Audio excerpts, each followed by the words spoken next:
చదువుతో పాటు skills, placements తో పాటు సక్సెస్ సందీప్ యూనివర్సిటీ మాత్రమే అందిస్తుంది.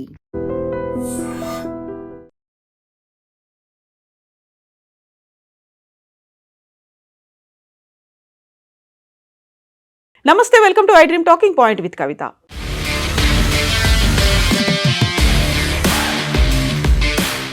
ప్రధానమంత్రి నరేంద్ర మోదీ అరుదైన మైలురాయిని చేరుకున్నారు. మన దేశంలో సుదీర్ఘకాలం పాటు ప్రభుత్వాధినేతగా వ్యవహరించిన రికార్డును ప్రధాని మోదీ ఆదివారం రోజు సొంతం చేసుకున్నారు. సిక్కిం మాజీ సీఎం పవన్ కుమార్ చామ్లింగ్ రికార్డును మోదీ అధిగమించారు. సీఎంగా ఏకంగా 8,930 రోజుల పాటు సేవలను అందించిన రికార్డు పవన్ కుమార్ చామ్లింగ్ పేరిట ఉండేది.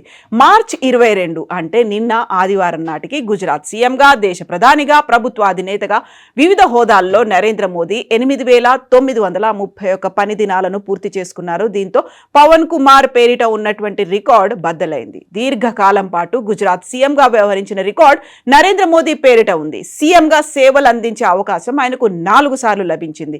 2001 అక్టోబర్ 7 నుంచి 2002 డిసెంబర్ 22 వరకు, 2002 డిసెంబర్ 22 నుంచి 2007 డిసెంబర్ 22 వరకు, 2007 డిసెంబర్ 23 నుంచి 2012 డిసెంబర్ 20 వరకు, 2012 డిసెంబర్ 20 నుంచి 2014 మే 22 వరకు 4 దఫాలుగా ఆయన సీఎంగా వ్యవహరించారు. ఆ తర్వాత భారతదేశానికి స్వాతంత్ర్యం వచ్చిన తర్వాత జన్మించిన తొలి ప్రధానమంత్రిగా కూడా మోదీ మరో రికార్డుని క్రియేట్ చేశారు.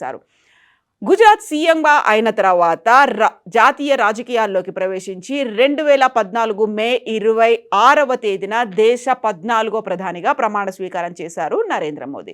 కాంగ్రెస్ పార్టీకి చెందని వ్యక్తిగా పూర్తి మెజారిటీతో అధికారంలోకి రావడం, 2 పూర్తి కాలాలు విజయవంతంగా పూర్తి చేసుకుని 3వసారి కూడా ప్రధానిగా బాధ్యతలు చేపట్టారు ప్రధానమంత్రి నరేంద్ర మోదీ. గత ఏడాది అక్టోబర్లో తన పాలన 25వ సంవత్సరంలోకి అడుగుపెట్టిన సందర్భంగా దేశ ప్రజలకు కృతజ్ఞతలు తెలిపారు మోదీ. ప్రధాని రాజకీయ ప్రయాణంతో పాటు డిజిటల్ రంగంలో కూడా ఆయన సరికొత్త మైలురాళ్లను అందుకుంటున్నారు. ఈ నెల ప్రారంభంలో ఆయన యూట్యూబ్ ఛానల్ సబ్స్క్రైబర్లు 3 కోట్లకు చేరుకున్నారు. ప్రపంచవ్యాప్తంగా ఉన్న నాయకుల్లో యూట్యూబ్లో అత్యధిక మంది అనుసరిస్తున్న నేతగా ఆయన ముందు వరుసలో ఉన్నారు.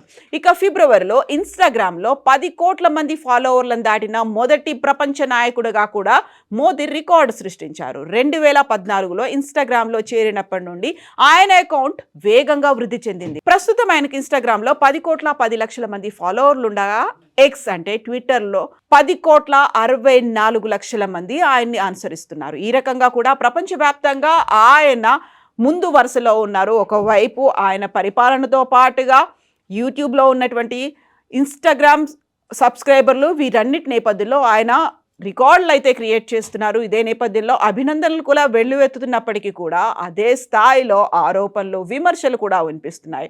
బట్ ఇప్పటికైతే ఒక రికార్డు క్రియేట్ చేశారు. ఆయనకి కంగ్రాచులేట్ చెప్దాము. మీరేమనుకుంటున్నారో కామెంట్స్ రూపంలో తెలియజేయండి.